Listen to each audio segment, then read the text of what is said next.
नमस्कार. मॅक्स महाराष्ट्रमध्ये आपलं स्वागत आहे. मी आहे किरण सोनावणे. आज 28 नोव्हेंबर क्रांतीबा ज्योतिराव फुले उर्फ तात्याराव यांचा स्मृती दिन. त्यानिमित्तानं मॅक्स महाराष्ट्र या क्रांती सूर्याला विनम्रपणे अभिवादन करतो. महात्मा फुलेंचं किंवा क्रांतीबा फुलेंचं नाव घेतलं की एकूणच सामाजिक क्रांतीचा सूर्य कसा असतो ते आपल्या समोर येतं.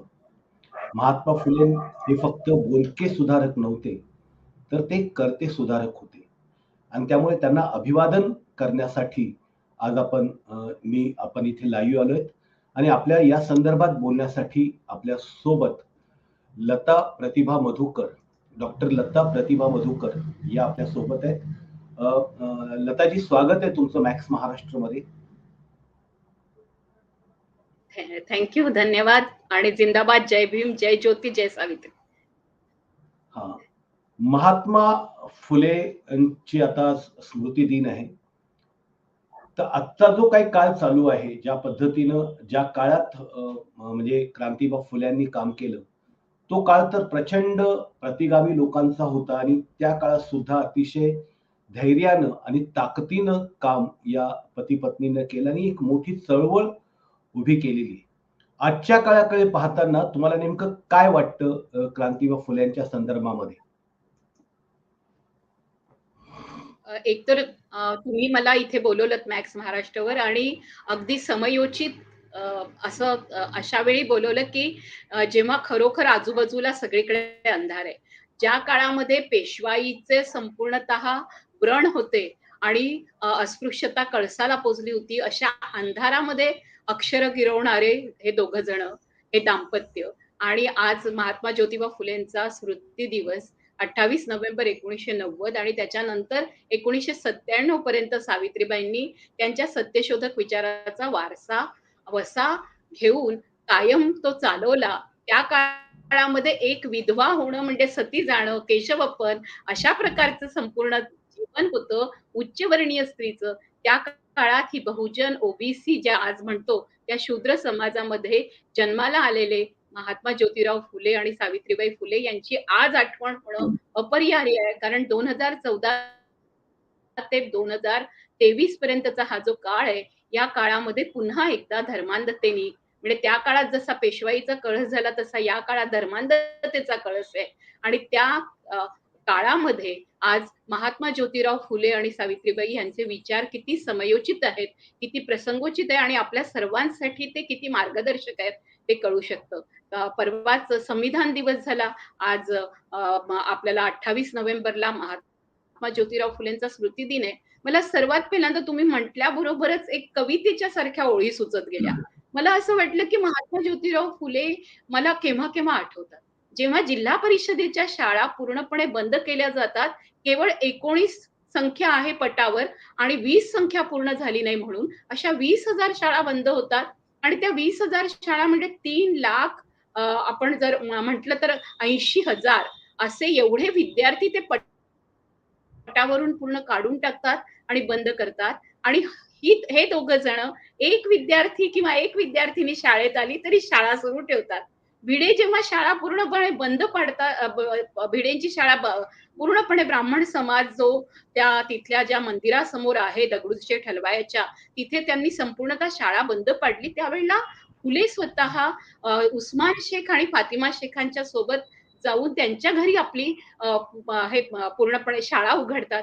आणि एक हिंदू मुस्लिम ऐक्याचं प्रतीक तर मला फुले कुठे कुठे आठवतात, जेव्हा जिल्हा परिषदेची शाळा बंद पडते आणि एक एक मुलगी शिक्षणासाठी तरसते, त्यावेळेला मला ज्योतिबा आणि सावित्री आठवतात.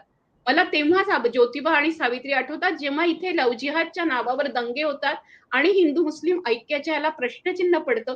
त्यावेळेला फातिमा शेख ही सावित्रीबाई फुल्यांबरोबर भारतातली पहिली मुस्लिम शिक्षिका म्हणून सहकारी असते. आणि उस्मान शेख ज्या वेळेला पूर्णपणे बाकीचा समाज ज्योतिबा फुल्यांना शाळेसाठी जमीन आणि किंवा वाडा किंवा आपली जागा द्यायला नाकारतं, त्यावेळेला उस्मान शेख पुढे येतात.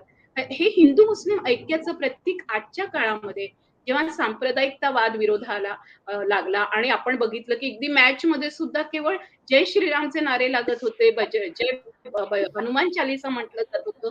त्या संपूर्ण काळामध्ये आपल्याला फुले आठवणं अपरिहार्य आहे. कारण परशुरामांनी ज्या पद्धतीने संपूर्णतः निक्षत्रिय पूर्णपणे मी जमीन करेन असं म्हटलं, त्याचा सगळा पर्दाफाश फुलेंच्या पुस्तकामध्ये आपल्याला गुलामगिरीमध्ये, सत्तारखंडामध्ये, आपल्याला सत्यशोधक समाजाच्या संदर्भामध्ये जे फुल्यांनी लिखाण केले आहे त्यांच्या अखंडामध्ये आपल्याला सापडतं.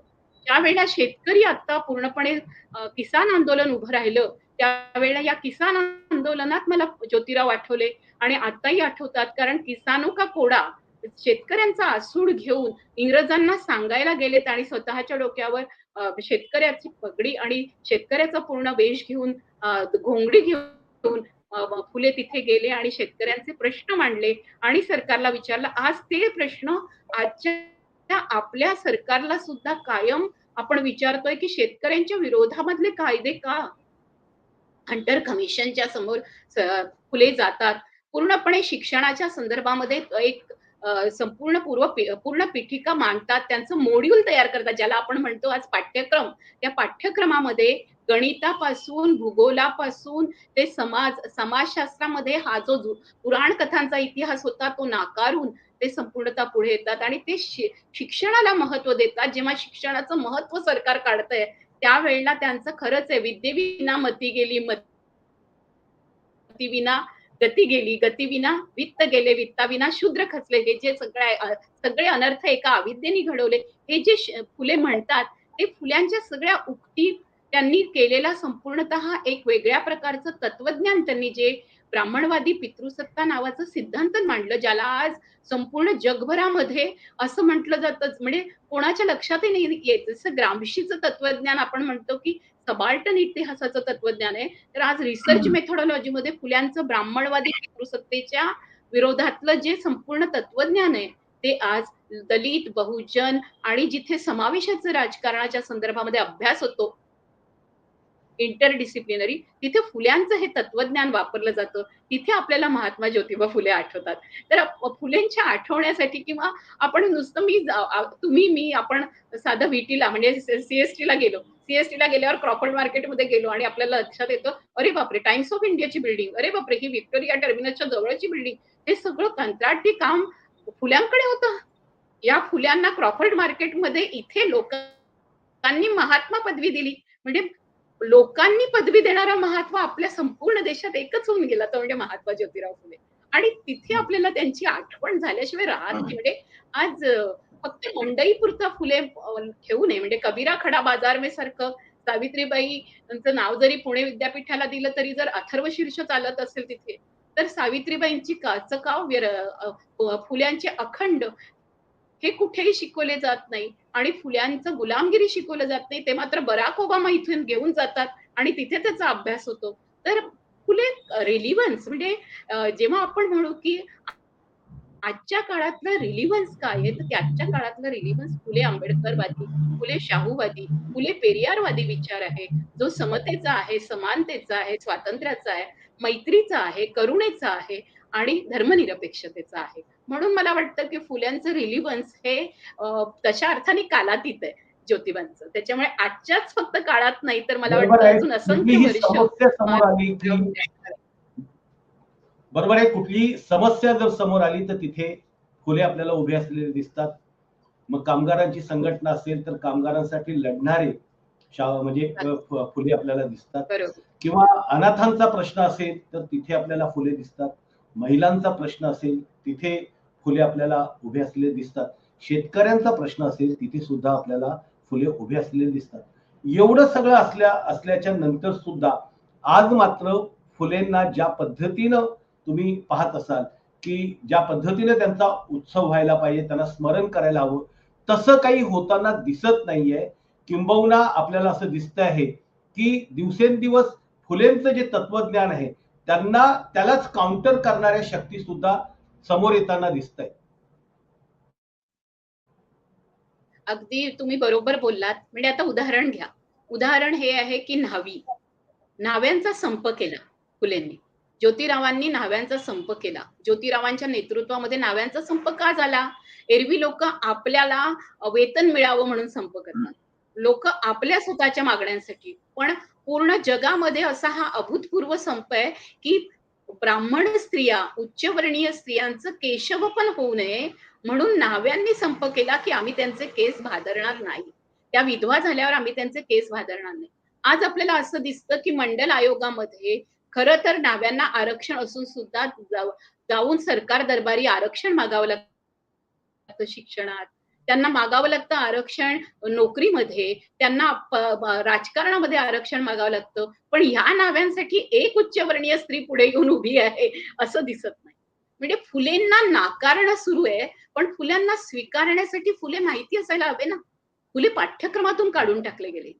फुले, सावित्रीबाई फुले आणि ज्योतिबा फुले हे जर पाठ्यक्रमात असते, तर आज सगळ्यांना त्यांचं महत्व कळलं असतं. मी सावित्रीबाईंच्या बद्दल जो एक लेख लिहिला होता मिळून साऱ्या जणीमध्ये, त्याच्यामध्ये मी म्हटलं होतं, की वेगवेगळ्या काळात वेगवेगळ्या व्यक्ती झाल्या. म्हणजे एका काळात फ्लॉरेन्स नायटिंगेल झाली, एका काळात मदर टेरेसा झाली, एका काळात मलाला झाली. पण आपल्याकडे 19व्या शतकात 1848 पासून ते 1897 पर्यंत एकाच व्यक्तीमध्ये मलाला होती, एकाच व्यक्तीमध्ये मदर टेरेसा होती आणि एकाच व्यक्तीमध्ये फ्लॉरेन्स नायटिंगेल होती आणि ती व्यक्ती म्हणजे सावित्रीबाई फुले. आणि या सावित्रीबाई फुलेचं असं 9व्या वर्षीच आपली जी सवंगडी आहे, त्या सवंगडीचा सन्मान करत स्त्री-पुरुष सहजीवनाचा आदर्श देणारे फुले आजच्या काळात तर खूपच महत्वाचे आहे. तुम्ही म्हणजे कोण म्हणतं युनिफॉर्म सिव्हिल कोड वगैरे वगैरे म्हणतात, काय काय काय काय काय काय बोलतात, पण स्त्री-पुरुष सहजीवनाचा आदर्श मानून कुठल्याही कायद्याला आपल्याकडे काहीही स्कोप दिला जात नाही. फुले कुणाच्याही लैंगिकतेवर, कोणी फुले कुठल्याही आधारावर स्त्रियांना अश्लील, बीभत्स, अनैतिक ठरवत नाहीत. बालहत्या प्रतिबंध गृह काढतात आणि बालहत्या प्रतिबंध गृहामध्ये ज्यावेळेला विधवा बायका त्यांचे मुलं अनैतिक अनोरस ठरवतं उच्चवर्णीय समाज, त्यावेळेला अशा सर्वांना बाळंतपणासाठी आधारगृह देतात. तिथे प्रसूतीगृह काढतात आणि त्यांच्यामधल्याच एका बाईचं मूल दत्तक घेतात. जेव्हा त्यांचे वडील म्हणतात की हिला मूल होत नाही, हिला टाक आणि तू दुसरं लग्न कर, त्यावेळेला फुले म्हणतात की माझी पण तपासणी करा, कदाचित माझ्यात दोष असू शकतो. म्हणून आधी सावित्रीचं लग्न लावा, मग माझं लग्न लावा. अशा पद्धतीचे दैदिप्यमान क्रांतिकारी विचार अजूनही 21व्या शतकाच्या उंबरठ्यावर आहोत. मला असं एक स्त्री-पुरुष सहजीवन असलेलं असं जोडपं दाखवावं, जे सावित्रीबाई आणि ज्योतिबांच्या बरोबरीचं आहे. म्हणून तुम्ही जे म्हणता ते आजचं रिलिव्हन्स असं आहे, की जसं काल सुप्रीम कोर्टामध्ये बाबासाहेबांचा पुतळा चंद्रचूडांनी 26 नोव्हेंबर रोजी पुढाकार घेऊन तिथे उभा करण्यासाठी प्रयत्न केले आणि आता उभा झाला आणि आपल्या ज्या राष्ट्रपती आहे त्यांच्या हस्ते त्याचं अनावरण झालं. मला असं वाटतं संसदेमध्ये म्हणजे आज नवीन इमारत बांधली असेल, काय असेल, तर सहजीवन, सहशिक्षण, सहाध्यायी आणि एवढंच नव्हे तर संपूर्णतः या देशामध्ये सामाजिक क्रांती घडवणारं असं दाम्पत्य म्हणून या दोघांचं खरं तर दोघांच्या मूर्त्या म्हणजे जे तुमच्या मागे आहेत बरोबर. तुमच्या मागे आज तुम्ही ज्योतिबा आणि सावित्री दोघांचंही तिथे लावलेलं आहे. म्हणजे ज्योतिरावांचं स्मृती दिनाच्या दिवशी सावित्रीची स्मृती होणं आवश्यकच आहे. कारण सावित्री ही वटसावित्री सारखी नव्हती, तर ती स्वतः वड बनत गेली. फुले स्वतः असे वड बनलेत हे दोघही जण, की या वटवृक्षाच्या सावलीखाली अगदी छोटे-छोटे तृणांकुर सुद्धा वड झाले. अशा पद्धतीने जी किमया आहेत, आपल्याच पारंब्यांचे पुन्हा वड होताना बघणं, ह्याचं जर कोणी बघितलं असेल, तर ते हे जोडपं आहे. त्याच्यामुळे या जोडप्याचा सन्मान हा राष्ट्रीय सन्मान व्हायला पाहिजे. त्यांना फक्त शिक्षक दिनाच्या दिवशी, त्यांना फक्त सामाजिक क्रांती दिनाच्या दिवशी आणि सामाजिक न्यायाच्या दिनाच्या दिवशी आठवण करणं किंवा त्यांच्या स्मृती दिनाच्या दिवशी किंवा जयंतीच्या दिवशी आठवण करणं, हा खरं तर या व्यक्तीचा अतिशय छोटासा केलेला सन्मान आहे. या व्यक्तींचा सन्मान करायचा असेल, तर फक्त टपाल खात्यावरचं तिकीट काढून नाही होणार. पूर्ण राष्ट्राला या दोघांच्या कार्याची महती कळायला हवी. आणि आज जेव्हा तुम्ही म्हणतायत असा जो काळ आहे, या काळामध्ये फुलेवादी हा शब्दच काढून टाकायला लागलेत लोकं. म्हणजे मला माहितीये, की आम्ही फुले आंबेडकरवादी असं करून म्हणजे अशा पद्धतीने काही जणांनी संघटन तयार केलं. काही जणांना केवळ फक्त फुले नकोत अशा पद्धतीचं तुम्ही जे मला प्रश्न विचारला, ते असं तर घडायला लागलंय. फुले का नकोत? कारण फुले डायरेक्ट ब्राह्मणवादावरती अटॅक करतात. फुले इथल्या हिंदुत्ववादावरती अटॅक करतात. इथे जे सगळे जे प्रतीकं होते, परशुरामाचं प्रतीक जे आहे, ते पुन्हा-पुन्हा आणलं जातंय आणि ते सगळीकडेच येतंय. उत्तर प्रदेशापासून महाराष्ट्रापर्यंत, मध्य प्रदेशापर्यंत सगळीकडे परशुराम जयंत्या साजऱ्या व्हायला लागल्या. त्यावेळेला आपल्याला फुलेंचं पुस्तक उपयोगी पडतं. आपल्याला गुलामगिरी उपयोगी पडतं. आपल्याला समग्र वाङ्मय उपयोगी पडतं आणि परशुरामांनी कशा पद्धतीने संपूर्णतः नरसंहार केला. आपल्या आईला कसं मारून टाकलं, तिचं शिर कसं कापून टाकलं रेणुकेचं, याच्या संदर्भातल्या ज्या कथा आहेत, त्या कथा जर आपण बघितल्या, तर त्या कथा एका नरसंहाराच्या कथा आहेत, जेनोसाईडच्या कथा आहेत आणि आज या नरसंहाराला पूर्णपणे पाठिंबा देण्यासारखं म्हणजे मणिपूर सारखा नरसंहार असेल, बिल्किस बानोवर झालेला बलात्कार आणि त्या बलात्काऱ्यांना सोडणं असेल, या सगळ्याला जो उच्चवर्णीय मनुस्मृती आधारित संपूर्णतः संहिता आहे, त्याचा आधार घेऊन जर न्यायालयामध्ये निकाल दिला जात असेल, तर तेव्हा आपल्याला फुले आणि फुलेंचे ग्रंथ उपयोगी पडतात, जसं आपल्याला संविधान उपयोगी पडतं. डॉक्टर बाबासाहेब आंबेडकर म्हणतात, "माझे 3 गुरु आहेत. एक आहेत बुद्ध, कबीर आणि फुले." आणि म्हणून मला असं वाटतं हे तीनही महात्माच म्हटलं गेलेलं त्या काळामध्ये लोकांनी. म्हणजे महात्मा गौतम बुद्ध आहेत, महात्मा कबीर आहेत आणि महात्मा फुले आहेत. या तिघांना लोकांनी महात्मा म्हटलं आणि करुणेचा आणि पंचशिलाचा असेल किंवा करुणा आणि अहिंसेच्या याच्यावर जी व्यक्ती पुढे गेली, त्याच्यामध्ये आपल्याला गांधी पण दिसतात, की त्यांनाही लोकांनी आणि रवींद्रनाथांनी महात्मा म्हटलं. मुख्य म्हणजे ज्यांच्या मनामध्ये करुणा आहे, ज्यांच्यामध्ये अहिंसा, शांती, विवेक आणि प्रज्ञा आहे, याचं जे प्रतीक आहे जगण्यातलं, वागण्यातलं, पूर्ण आचरणातलं आणि लोकांसाठी वर्षोनवर्ष, शतकानुशतकं, हजारो वर्ष एक अ, प्रतीक होऊ शकण्याची ज्यांची क्षमता आहे, ज्यांनी आपल्या आयुष्यामध्ये अगदी सामान्य तळागाळात असताना, एका माळी कुटुंबामध्ये जन्म झाला असताना, हार विणता-विणता फक्त म्हणजे पांडुरंगाची वाट बघत शेले माझे कसे कधी विणले जातील असं नाही बघितलं. तर हा जो सगळा भाग आहे, आपल्याला लोकांचे शेले विणावे लागतील. आपल्याला लोकांसाठी अंगावर घोंगडं घेऊन लोकांमध्ये फिरावं लागेल आणि लोकांसाठी आपल्या पाण्याचा हौद खुला करावा लागेल. आपलं घर खुलं करावं लागेल. आपल्या घरामध्ये शाळा उघडाव्या लागतील. आपल्याला मूल दत्तक घेऊन लोकांना सांगावं लागेल, की ज्या बाईला मूल नाही, तिला वांझोटी म्हणू नका. असंख्य मुलं आहेत त्यांना दत्तक घ्या आणि त्यांना त्यांना संपूर्ण आधार द्या. बाईचं आणि पुरुषाचं जीवन त्यांना जन्मदाते आहेत की नाही असं होऊ नका. तुम्ही हजारो लोकांचे जन्मदाते व्हा, शिक्षणदाते व्हा, विद्यादाते व्हा. हे जे त्यांनी शिकवलं, ही शिकवण मला वाटतं या समाजामध्ये आज आपल्याला पेरण्याची गरज आहे. कारण लोकं खूप स्वार्थी होत चाललेले आहेत. लोकांनी अनेकांना टाकून दिलेलं आहे आणि त्यावेळेला अशा पद्धतीच्या गृहांची, आधारगृहांची खूप मोठी गरज आहे. अशा वेळेला कोरोनाच्या काळात तर मला ज्योतिबा आणि सावित्री रोज आठवत होते. रोज. कारण त्यावेळेला प्लेगमध्ये सावित्रीबाई घराघरात जाऊन जेव्हा मुलांना हे करत होती आणि पोहोचवत होती यशवंताच्या दवाखान्यामध्ये इतक्या दूरपर्यंत, त्यावेळेला सर्वात शेवटी त्यांचा मृत्यू सुद्धा आपल्या पाठीवर घेऊन जे मूल ते की त्या मुलाला तो अस्पृश्य म्हणून कोणी हात लावायला तयार नव्हतं. त्या मुलाला आपल्या कडेवर घेऊन, पोटाशी धरून ती बाई धावत-धावत यशवंताच्या दवाखान्यात गेली आणि त्याच्यानंतर त्यांना स्वतःला प्लेग झाला आणि त्याच्यात त्या गेल्या. हे जे व्यक्तित्व आहे म्हणजे जेव्हा स्वतःला 1889 मध्ये स्वतःला महात्मा ज्योतिराव फुलेंना पॅरालिसिस झाला होता. अर्धांगवायूचा झटका आला होता. ते आजारी होते. पण त्या काळामध्ये तुमच्या लक्षात असं येईल, की पंडिता रमाबाई कलकत्त्यावरून महाराष्ट्रात आल्या होत्या. त्या महाराष्ट्रात आल्यानंतर त्यांना इकडच्या संपूर्ण ब्राह्मणांनी की ही बाई पाखंडी आहे. तिने ख्रिस्ती धर्म धारण केला आणि तिने एका म्हणजे बिपिन बिहारी सारख्या माणसाशी लग्न केलं, शूद्राशी लग्न केलं, म्हणून तिला आपण घ्यायचं की नाही अशा पद्धतीचा उहापोह आणि त्यावेळेला सगळ्या तिकडे नुकतेच जे सगळे वर्तमानपत्र निघायला लागली होती त्याच्यामध्ये अशा पद्धतीने पंडिता रमाबाईंवर चिखल उडवला होता.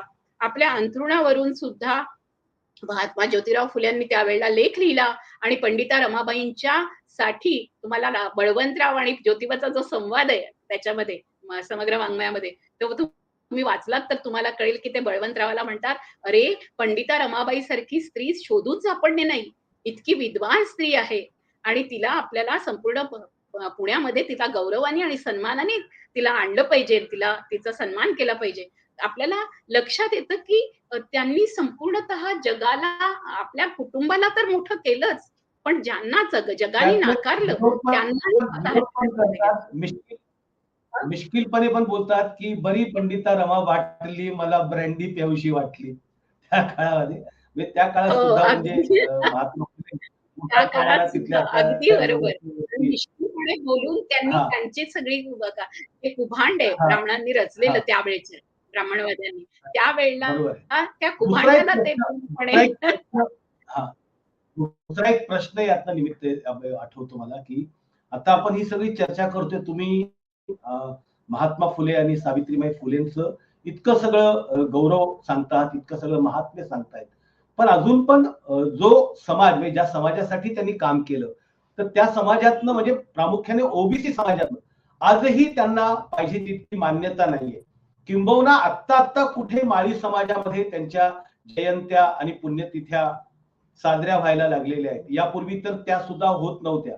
म्हणजे माझ्या परिसरातच जर पाहिलं, तर गेल्या वर्षी महात्मा फुले माळी समाजाच्या वतीनं महात्मा फुलेंची जयंती साजरी झाली. म्हणजे इतकी वर्षानंतर आता महात्मा फुले कुठेतरी म्हणजे त्यांची जयंती साजरी करावी, त्यांचं नाव घ्यावं, त्यांचा फोटो लावावा. इतकी भीती, इतकी दहशत, की ओबीसी समाजासाठी संपूर्ण आयुष्याचा होम केला. ते जागृत व्हावे, त्यांना विद्या मिळावी, ते भानावर यावे, ते अज्ञानाच्या अंधकारातून येऊन ज्ञानाच्या प्रकाशात यावे. इतकं सगळं काम केल्यानंतर सुद्धा त्या महात्म्याबद्दल, त्या म्हणजे विदुषीबद्दल आपल्या आपल्या मनात प्रेम असू नये. हे काय प्रकार आहे नेमकं? कारण काय याची?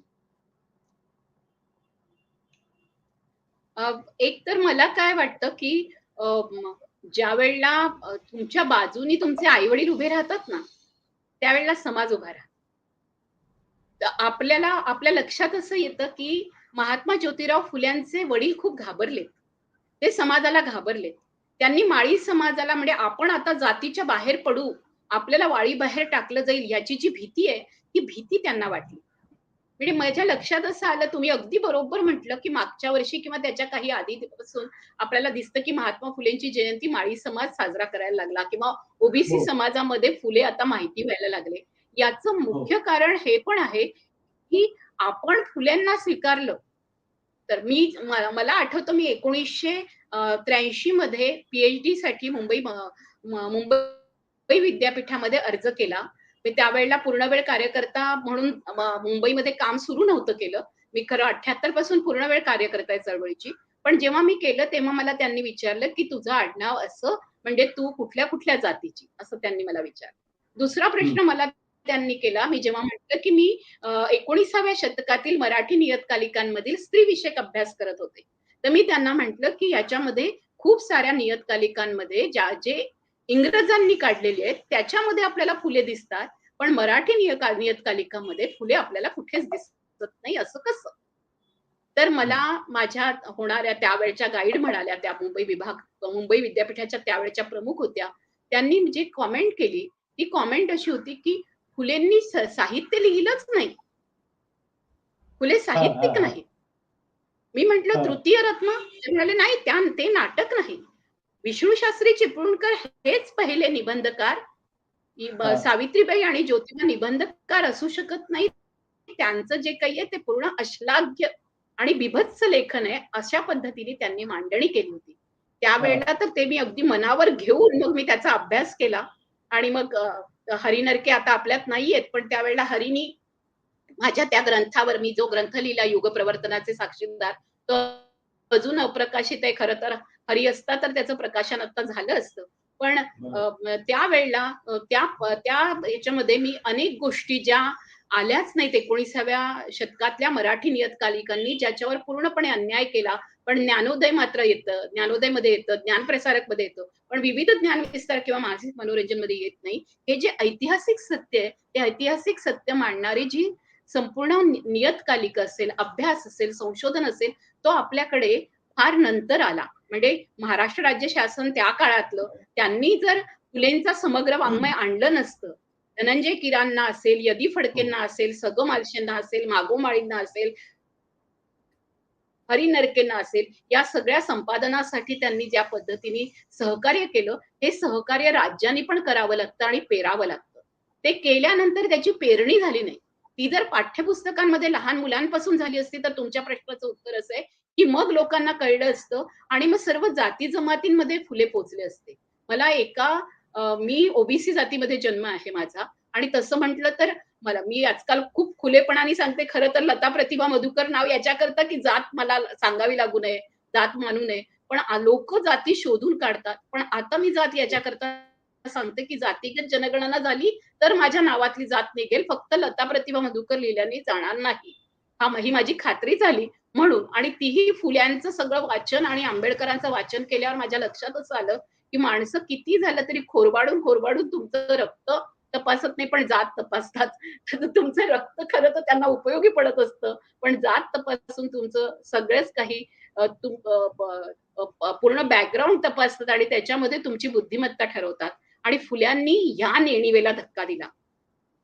जाणीव आणि बरोबर. नेणिवेमध्ये त्यांनी म्हटलं जाणीव होऊ शकते, पण नेणिवेमध्ये जोपर्यंत बदल होत नाही, तोपर्यंत आपल्याला फुले आंबेडकर हा एकत्रितपणे फुले, शाहू, आंबेडकर, पेरियार, नारायण गुरु, अय्यंकाळी अगदी संत रविदासापर्यंत सिकिंग बेगमपुरा गेल ऑम्बेट म्हणजे तिथे गेल ऑम्बेटला कळतं, की पाश्चात्य देशातून इथे येऊन राहते आणि ती पहिल्यांदा वसाहतीक समाजातील बंडखोरीचा इतिहास लिहिते. इथे येऊन रोझालिंड ओ हॅनलन ही महात्मा फुल्यांवर अभ्यास करते आणि पूर्ण अमेरिकेमध्ये ते पुस्तक अमेरिकन विद्यापीठामध्येच लावलं जात नाही, तर बाकीच्या भाषांमध्ये ट्रान्सलेट होऊन इतर विद्यापीठात लागतो. पण माझ्या देशामध्ये जेएनयू मध्ये सुद्धा, जामिया मिलियामध्ये सुद्धा म्हणजे ज्यांना मानलं जातं हैदराबाद सेंट्रल युनिव्हर्सिटीमध्ये सुद्धा फुले अशा पद्धतीने रोझालिंड ओहॅनलन असेल, अगदी एलिनॉर झिलियट असेल, ज्यांनी आंबेडकरांचा अभ्यास केला किंवा ज्यांनी गेल ऑम्बेट असेल, यांची पुस्तकं अभ्यासक्रमामध्ये लावलेली उच्च शिक्षणासाठी म्हणजे सामाजिक सोशल स्टडीजमध्ये, विमेन स्टडीजमध्ये, इंटर डिसिप्लिनमध्ये लावलेली आपल्याला दिसत नाही. तर मग मुलं कशी घडतील? मग मुलं कशी घडतील? तुम्ही दुसरा बाकीचं एक लावू दुसरा शकता, एक पण प्रश्न तुम्ही दुसरा गेल एक ऑन दिसतील. हं. दुसरा एक प्रश्न इथे येतो, की हा जातीबद्ध भारतीय समाज आहे आणि जोपर्यंत महात्म्याच्या मागे त्याची जात उभी राहत नाही, तोपर्यंत तो महात्मा समाजात पुढे मोठा होत नाही. असं काही आहे का? आणि महात्मा फुलेंच्या मागे त्यांचा समाजच उभा राहिला नाही आणि तो तिथून पळ खाल्ला. एखादी जत्रा असेल, एखाद्या बाईचा उरूस असेल, कुठला असेल, तिथे बाकी हजारो आणि लाखोंच्या संख्येने लोक जमतात. पण महात्मा फुले असतील, सावित्रीबाई फुलेंची जयंती असेल, पुण्यतिथी असेल, इथे मात्र हा समाज कच खातो. त्या संदर्भात आपली आयडेंटिटी लपवतो, घाबरतो. महात्मा फुलेंची विचारांना सुद्धा घाबरतो. अशी परिस्थिती आहे का? या देशातलं वास्तव असं आहे का? हो, आहे असं वास्तव. ते मी तुम्हाला सांगितलं अगदी तसं शाळेपासून ते समाजापासून तसंच वास्तव आहे. मी तुम्हाला सांगत होते ते एक उदाहरण राहून गेलं. मला 2 वर्षापूर्वी वंदना महाजन यांनी त्यांच्या गावामध्ये बोलायला बोलवलं एक तेव्हा सावित्रीबाई फुलेंची जयंती होती आणि त्या जयंतीच्या निमित्ताने आम्ही तिथे बोलवण्यात आलं. मग तिथे सावतामाळीची जयंती केली जाते. तिथे पण ज्योतिबा आणि सावित्रीबाईंची जयंती करायला त्यांना इतकी वर्ष लागली होती.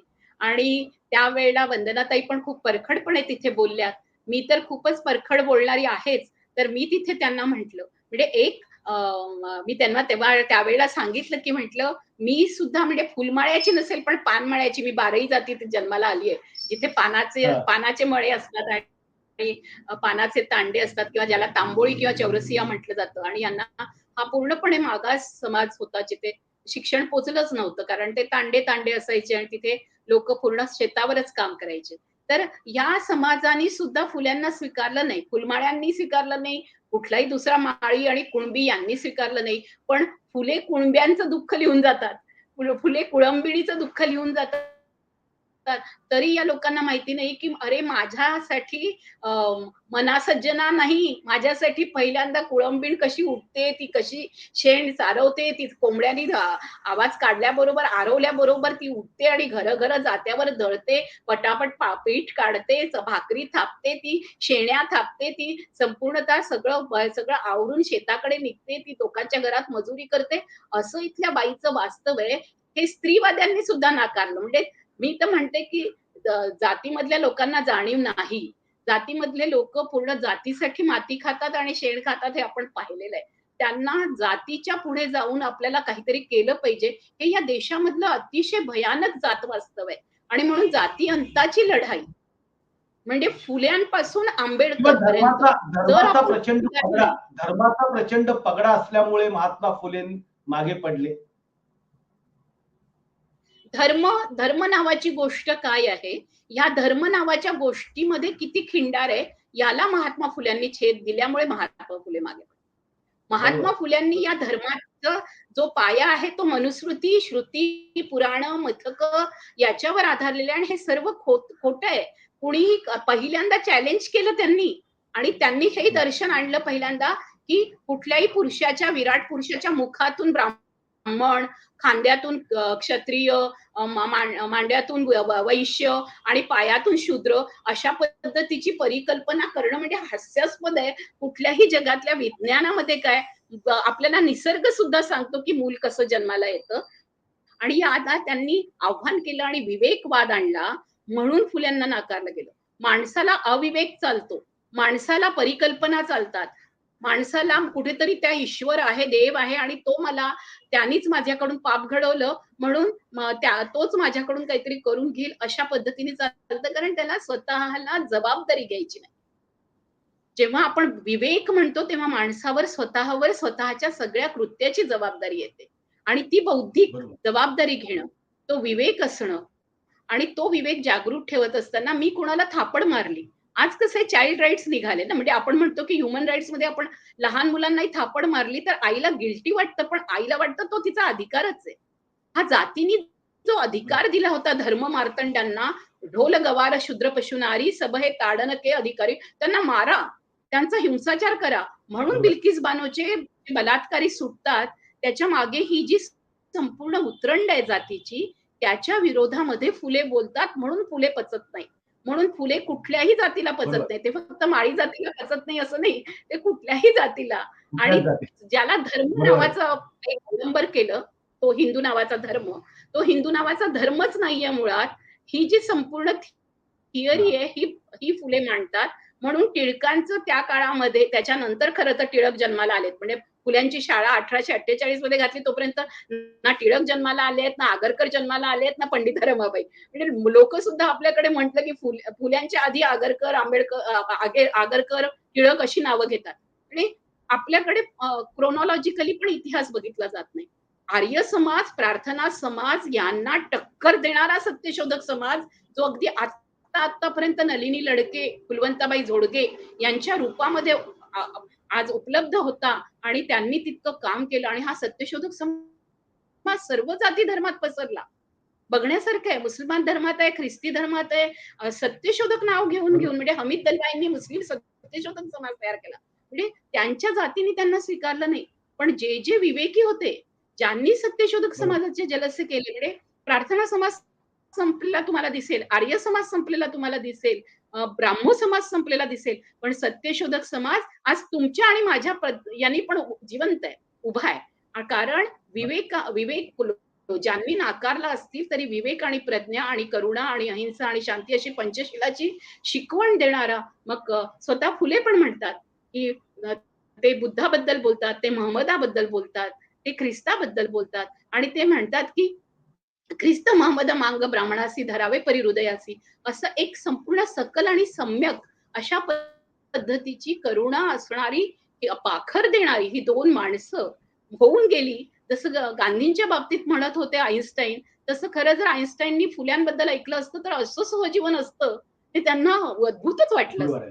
म्हणजे तोपर्यंत आपल्याला पोचायला पाहिजे. मला वाटतं की जातीने नाकारलं तर जातीने स्वीकारलं तर माणूस मोठा होतो असं असेल तर आपल्याला थोडंसं तो सिद्धांत पण अपवादात्मक पद्धतीने पण बघता येऊ शकतं. आज राहुल गांधींना आणि यांना स्वीकारत नाहीये. स्वीकारलं नाही जात आहे. काश्मीर फाईल्स काढून त्यांना मुस्लिम ठरवलं जातंय. कोणी पारशाशी लग्न केलं तरी इंदिरा गांधींना असं. हे जे सगळे कोणाला कसं नामोहरम करायचं आणि कोणाला कुठल्या गोष्टीवरून त्यांना तोडायचं आणि व्यवस्थात्मक पद्धतीला म्हणजे वर्णवर्चस्ववादी व्यवस्थेच्या विरोधात जो उभा राहतो त्याला या व्यवस्थेमध्ये स्वीकारलं जात नाही, हे खरं वास्तव आहे. धन्यवाद लताताई, तुम्ही मॅक्स महाराष्ट्राच्या सोबत अत्यंत महत्वाच्या विषयावरती संवाद साधला. आज क्रांतीबा फुल्यांची, मी वारंवार त्यांना क्रांतीबा म्हणतो, याचा अर्थ असा की महात्मा हा शब्द स्वतः महात्मा फुलेंनी नाकारला आहे. महात्मा फुले महात्मा या शब्दाबद्दल बोलताना असं म्हणतात की आत्म्याविना कुणी विना आत्मा राहतो कैसा, दाखवी मद बापा. म्हणजे की ही कुणी नसेल तर त्याच्यामध्ये आत्मा कुठे कसा कुठे राहतो, असं तुम्ही जे बोलतात ते त्याला स्वतःला महात्मा ज्यांना महात्मा म्हटलं गेलं त्यांनी आत्मा ही संकल्पना सुद्धा नाकारलेली. वास्तविकता क्रांतीबा फुले हे पचवलं साध्या माणसाचं काम नाहीये. जसं म्हणजे कमजोर लोकांना स्वच्छ आणि शुद्ध असं तूप पचत नाही असं म्हणतात, तसंच आहे की हे शुद्ध क्रांतीचं तत्वज्ञान जे आहे ते क्रांतीबा फुले आणि सावित्रीबाई फुले सर्वसामान्य माणसाला, अतिशय भोळसट माणसाला पचणं कठीण आहे. त्याला खूप मेहनत करावी लागेल. त्यासाठी आपल्या विचारांची, आपल्या कृतीची चौकट बदलावी लागेल. तेव्हा कुठे क्रांतीबा फुले तुमच्या जवळपास येऊ शकतील. क्रांतीबा फुल्यांचं नाव घेणं, क्रांतीबा फुल्यांच्या नावानं एखादा दिवस साजरा करणं म्हणजे क्रांतीबा फुल्यांना अभिवादन करणं असं नाहीये. क्रांतीबा फुल्यांनी जे जीवनाचं तत्वज्ञान अंगीकारलं होतं, जे वेगवेगळ्या त्यांनी स्वतःच्या जगण्यातून लोकांना सांगितलं, त्याचं पुस्तक नाही लिहिलं, त्याच्या तत्वज्ञानाचं काही अशा प्रकारचं हे नाही केलं की हे माझं तत्वज्ञान आहे, ते जगले. त्या जगण्याचं तत्वज्ञान जोपर्यंत इथे असणाऱ्या लोकांना कळत नाही तोपर्यंत क्रांतीबा फुले आणि सावित्रीबाई फुले हे लोकांना समजणार नाही असं मला वाटतं. तुम्ही लताताईंचं ऐकलेलं आहे आणि तुम्ही आज क्रांतीबा फुल्यांची हा जो स्मृती दिन आहे त्यानिमित्त तुमच्या मनात काय वाटतं तुम्ही नक्कीच आपल्या कमेंट बॉक्समध्ये लिहा. कारण जगाच्या पाठीवरती अशा प्रकारचा महात्मा झालेला नाही असं अनेकांनी म्हटलेलं आहे. मी त्याला परत एकदा पुनरुच्चार करतो की अशा प्रकारचा महात्मा किंवा अशा प्रकारचा क्रांती पुरुष या जगाच्या पाठीवर कुठे झालेला नाहीये. तुम्हाला नेमकं काय वाटतं तुम्ही नक्की कमेंट बॉक्समध्ये लिहा आणि पाहत राहा मॅक्स महाराष्ट्र, आवाज महाराष्ट्राचा. धन्यवाद.